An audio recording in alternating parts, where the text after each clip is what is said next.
Bismillahirrahmanirrahim. Assalamualaikum warahmatullahi wabarakatuh. Waalaikumsalam warahmatullahi wabarakatuh. Gimana kabarnya hari ini? Alhamdulillah baik ya. Ada yang tidak hadir? Ada Pak? Siapa? Hari ini Pak Kenapa hari ini? sakit. Sakit? Ada lagi? Ada.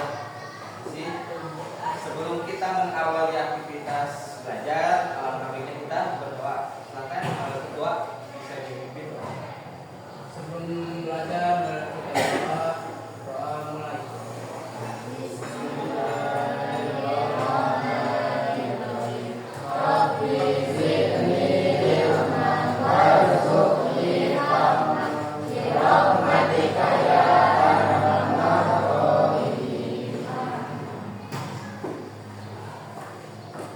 Nah, sekarang pertemuan kita kali ini boleh berdiri? Boleh? Kita akan belajar mengenai teks deskripsi. Sebelum lanjut, ada yang tahu tentang teks deskripsi? Apa itu teks deskripsi? Boleh apa?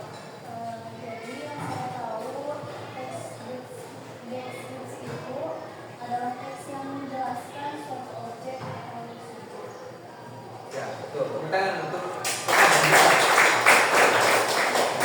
betul. Teks deskripsi ini adalah teks yang memaparkan gambaran suatu benda, tempat atau orang, peristiwa, suasana secara terinci dan jelas. Itu namanya teks deskripsi.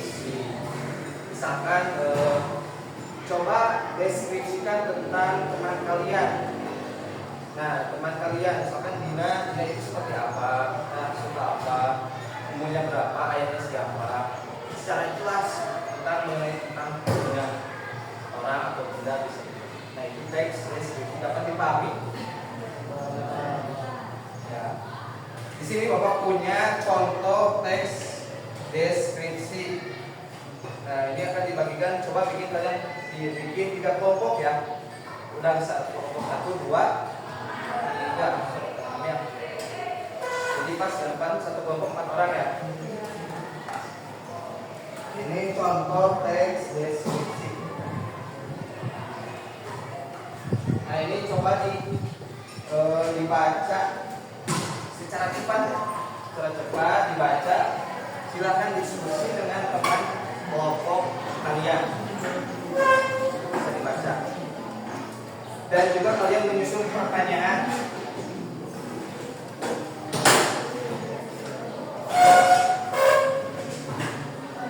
Berkelompok membuat satu pertanyaan tentang teks yang telah Bapak berikan. Boleh.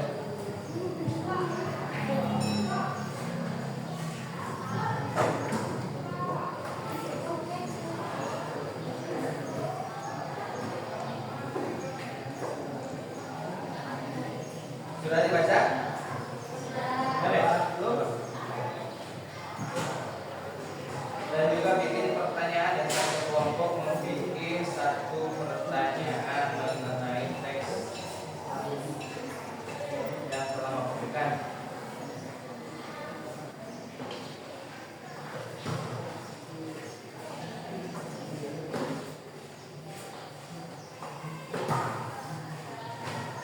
Sudah beres? Sudah bikin pertanyaan?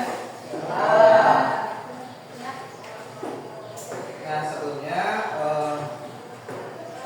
untuk pertanyaan, misalkan membuat pertanyaan dia dari teks yang telah diberikan, yaitu judulnya tentang teks Bukit Bungir di Dieng yang berada di Jawa Tengah, Wonosobo. Bapak kasih contoh, misalkan apa paragraf pertama dari teks Bukit Sikunir, menjelaskan tentang apa? Nah, jadi paragraf pertama yaitu menjelaskan tentang betapa indahnya suasana Dieng ya, Bukit Sikunir ini sangatlah tidak jelas juga. Nah, itu contoh misalkan ya. Misalkan. Coba mau dari kelompok berapa yang mau yang ada yang depan ya? Sebenarnya Pak. Ya, silakan perkenalkan dulu ya. Perkenalkan, nama saya Busri Wahyu. Saya bertanya Pak, apa dampak negatif meningkatnya jumlah pengunjung ke Bukit Sikunir terhadap kelestarian di lingkungan tersebut? Terima kasih. Tepuk tangan untuk teman. Terima kasih pertanyaannya. Dari meningkatnya jumlah penduduk pengunjung, ada dampak negatifnya terhadap lingkungan, seperti bertambahnya banyak sampah dan juga erosi tanah. Ya, erosi tanah itu jalur pendakian yang disebabkan oleh jalur pendakian banyak pengunjung, jadi erosi tanah. Nah, oleh karena itu perlu adanya pengelolaan wisata atau pemandu wisata. Jadi bisa misalkan menyediakan tempat sampah dan juga mengedukasi betapa pentingnya kelestarian dan kebersihan alam. Oke, ada yang lagi bertanya lagi? Silakan. Berdiri, perkenalkan.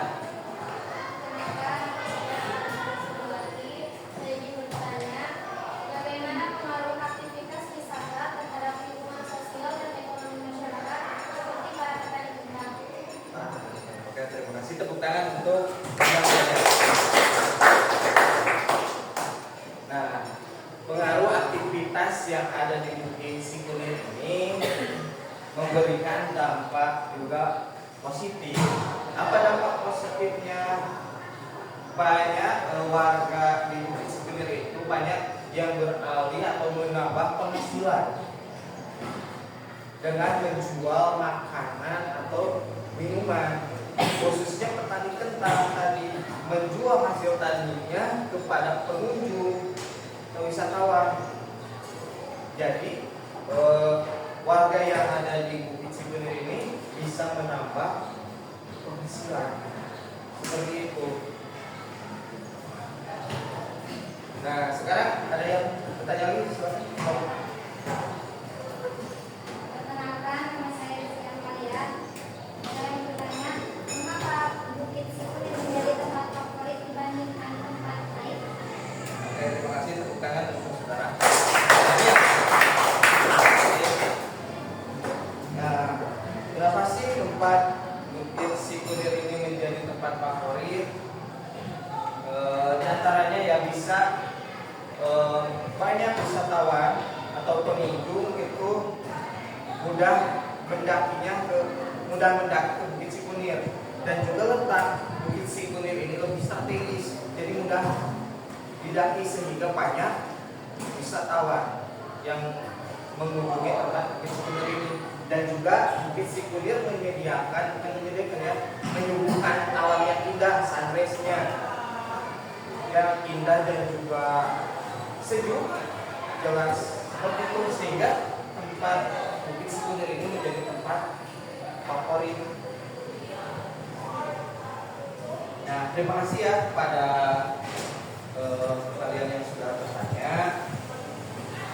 Oke, di sini dari pertanyaan-pertanyaan kalian, Bapak bisa menilai. Dari pertanyaan-pertanyaan kalian bisa menilai. Contohnya tadi pertanyaan, bisa diulangi pertanyaannya? Dampak negatif apa Ya. meningkatnya jumlah pengunjung ke Bukit Sikunir terhadap kelestarian di lingkungan tersebut? Nah, dari pertanyaan tersebut bagus ya, bagus. Mengapa bagus? Karena tentunya memahami teks yang ada, ya teks Bukit Sikunir ini, dan juga pertanyaan ini dalam, maksud dalam ya cukup dalam, dan juga jelas, sehingga bisa berpikir kritis. Dari pertanyaan bagus ya, kita itu.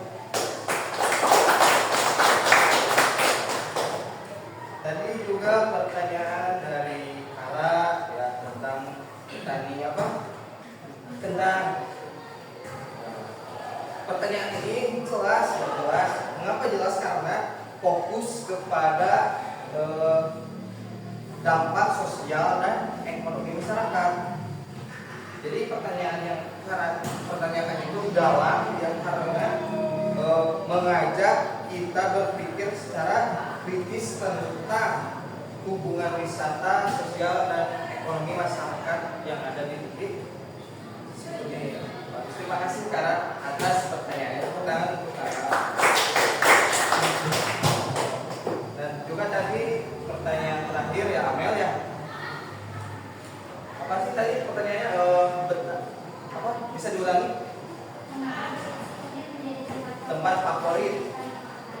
Nah, pertanyaan Amel ini jelas dan juga spesifik dan juga dalam pertanyaannya. Kenapa sangat relevan disebut dalam? Karena membuka ruang analisis sehingga kita berpikir tentang konservasi dan dampak lingkungan. Kali terima kasih ya kepada Amel. Terima bisa tepuk tangan untuk saudara. Nah kalian sudah memahami tentunya ya tentang apa teks deskripsi ini. Mungkin sebelum ditutup ada yang bisa menyimpulkan apa manfaat dari keterampilan kalian bertanya. Ada yang dapat menyimpulkan? Boleh dijelasin? Silakan berdiri. Ini saya akan menjawab manfaat dari keterampilan bertanya dalam memahami teks.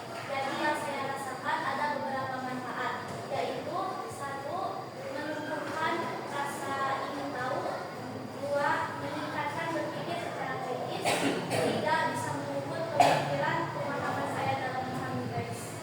Terima kasih, tepuk tangan untuk Jija.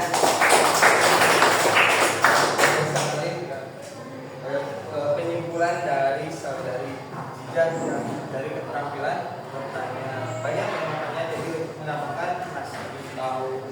Itulah. Oke, mungkin pembelajaran kita hari ini cuman sekian.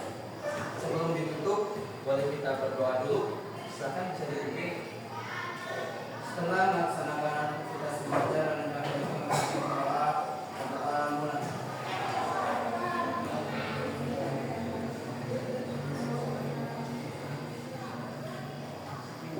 doa selesai. Oke, dicukupkan sekian.